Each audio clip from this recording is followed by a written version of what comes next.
Anakku, ingatlah engkau telah menerima segala yang baik semasa hidupmu, sedangkan Lazarus yang buruk. Sekarang dia mendapatkan penghiburan dan engkau sangat menderita. Bapak, Ibu, saudara-saudariku yang terkasih di dalam Kristus, menarik sekali membaca perumpamaan dari Yesus yang mengisahkan kehidupan orang kaya dan orang miskin yang bernama Lazarus. Kalau kita memperhatikan perumpamaan itu dengan baik, maka kita bisa melihat perbedaan yang mencolok dalam kehidupan orang kaya dan Lazarus si miskin itu. Dikatakan bahwa orang kaya itu selalu mengenakan pakaian yang indah dan mahal. Jubahnya dari kain wul yang halus. Sedangkan Lazarus mengenakan pakaian yang compang-camping dan seluruh tubuhnya penuh dengan borok yang bernanah, jorok dan bau. Orang kaya itu hidup di dalam kemewahan dan pesta pora, berlimpah-limpah makanannya. Sedangkan Lazarus itu hidup di dalam kemiskinan, kehinaan, kelaparan, dan penderitaan. Namun keadaan kemudian berbalik. Ketika Lazarus dan orang kaya itu meninggal, Lazarus yang selama hidup di dunia, hidup di dalam penderitaan dan kehinaan, sekarang dia mengalami kebahagiaan dalam kerajaan surga. Sebaliknya orang kaya yang selama hidupnya penuh dengan pesta pora dan sukaria, sekarang mengalami penderitaan, mengalami kesengsaraan di alam maut. Mungkin kita bertanya-tanya dalam hati, mengapa orang kaya itu mengalami penderitaan di alam maut? Sedangkan si miskin Lazarus mengalami kebahagiaan di surga. Kesalahan apa yang diperbuat oleh orang kaya itu sehingga dia menderita di api neraka? Dan kebaikan apa yang dilakukan oleh si miskin Lazarus sehingga dia mengalami kebahagiaan di surga? Apakah karena orang kaya itu hidup di dalam kemewahan dan Lazarus hidup dalam kemiskinan? Saya kira tidak demikian. Karena kalau demikian maka banyak orang tidak ingin menjadi kaya. Kalau tahu bahwa menjadi kaya itu ujung-ujungnya masuk neraka, ngapain jadi orang kaya? Saya rasa bukan itu. Bukankah itu hartanya sendiri, hasil jerih payahnya sendiri. Dia bebas berbuat sesuatu terhadap kekayaannya. Ataukah karena ia telah menyakiti, mengusir si miskin Lazarus? Tidak ditulis di dalam Injil tadi. Dia malah membiarkan Lazarus itu berbaring di depan pintu rumahnya. Dia tidak mengusir. Lalu kesalahan apa yang diperbuat oleh orang kaya itu? Bapak, Ibu, saudara-saudariku yang dikasihi Tuhan, kesalahan yang diperbuat oleh orang kaya itu pertama, karena si kaya itu hanya mengandalkan hidupnya pada kekayaan, pada harta benda, pada uang. Seluruh perhatiannya, seluruh waktunya, seluruh tenaganya hanya dipusatkan pada uang, pada kekayaan. Bagaimana dia bisa tiap hari menumpuk uang, menumpuk kekayaan begitu banyak, sehingga dia bisa menikmati itu semua.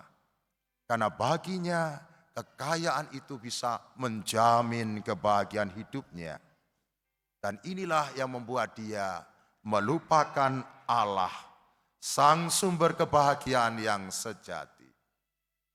Lalu kesalahan yang kedua, karena si kaya itu lebih menggunakan kekayaannya hanya untuk kepentingan dirinya sendiri, kepentingan keluarganya. Inilah yang membuat dia tidak mampu melihat dan merasakan penderitaan sesamanya yang miskin, yang menderita, yang ada di sekitarnya. Tahu bahwa ada si miskin si Lazarus si miskin yang ada di hadapannya, yang ada di depan pintu rumahnya, tetapi dia tidak mau menolong. Tahu bahwa Lazarus itu lapar, tetapi dia tidak memberinya makanan. Tahu bahwa Lazarus itu sakit, tetapi dia tidak mau merawatnya. Tahu bahwa Lazarus itu kedinginan, pakaiannya compang-camping, tetapi dia tidak memberinya pakaian dan selimut. Itulah kesalahan utama dari orang kaya itu. Bapak, Ibu, saudara-saudariku yang dikasihi Tuhan, dalam kehidupan sehari-hari tak jarang kita jumpai kenyataan seperti yang terjadi dalam perumpamaan mengenai orang kaya dan si miskin Lazarus. Kita melihat begitu banyak orang menimbun harta benjanya dalam jumlah yang banyak. Punya kekayaan yang berlimpah-limpah, bermiliat-miliat, bahkan triliunan. Jumlah kekayaan yang berlimpah-limpah itu yang membuat si kaya hidup di dalam kemewahan, hidup di dalam pesta pora. Beberapa dari mereka bahkan merasa tidak perlu lagi bekerja karena merasa sudah bisa hidup berlebihan dengan bunga deposito kekayaan yang dia simpan di bank. Setiap hari dia bisa belanja di mal, makan di restoran yang mahal, jalan-jalan atau rekreasi ke tempat-tempat yang indah, bukan hanya di dalam negeri tapi juga ke luar negeri. Sementara di sisi lain kita melihat banyak orang miskin yang hidupnya berkekurangan. Jangankan untuk belanja, untuk bersenang-senang, untuk makan sehari-hari saja mereka susah. Sudah susah masih juga diperlakukan secara tidak manusiawi oleh orang yang memiliki kekuatan.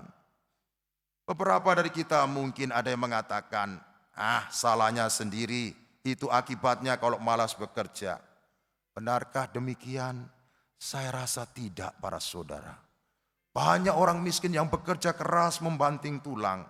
Anda tahu para pemulung itu yang mencari sampah di tempat-tempat sampah, mereka sudah bangun pagi-pagi untuk mencari sampah yang bernilai ekonomi.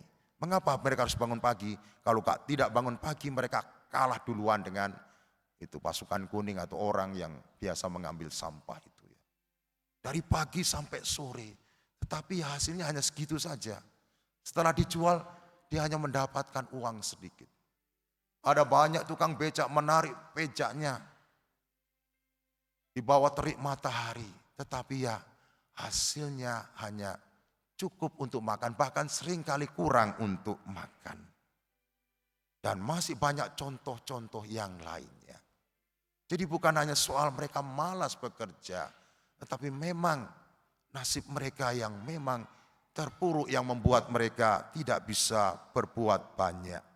Perlakuan orang lain yang tidak adil dan juga situasi ekonomi mereka membuat mereka tidak punya pilihan lain selain melakukan hal-hal yang hina, yang dipandang hina oleh masyarakat.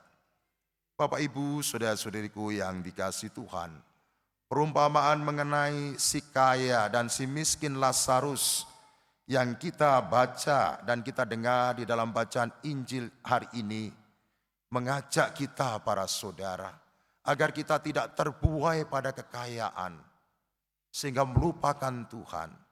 Tetapi kita diajak untuk menyadari bahwa kekayaan itu hanyalah sarana, bukan tujuan. Kekayaan bukan sumber kebahagiaan, tetapi Tuhan itulah sumber kebahagiaan. Maka kita diminta di tengah kesibukan sehari-hari kita untuk mencari uang, kita hendaknya tidak melupakan Tuhan, sang sumber kebahagiaan itu sendiri. Lalu yang kedua, para saudara, kita diajak untuk peduli terhadap sesama kita yang menderita. Baik diminta maupun tidak diminta, kita hendaknya mau mengulurkan tangan untuk mereka, siap menolong mereka. Ketika kita melihat ada orang miskin di hadapan kita, langsung saja kita bantu, jangan ditunda lagi. bantu apa yang bisa dibantu. Kalau Anda punya uang sedikit, berikan yang sedikit itu kepada orang itu. Hanya dengan demikian para saudara, orang yang miskin, orang yang menderita, orang yang membutuhkan perhatian akan mengalami kebahagiaan, akan mengalami sukacita lewat kehadiran kita. Bantuan kita, pertolongan kita akan mereka rasakan sebagai bantuan Tuhan lewat kehadiran kita. Hanya dengan demikian juga para saudara, nama kita akan tercatat di dalam kerajaan surga. Amin.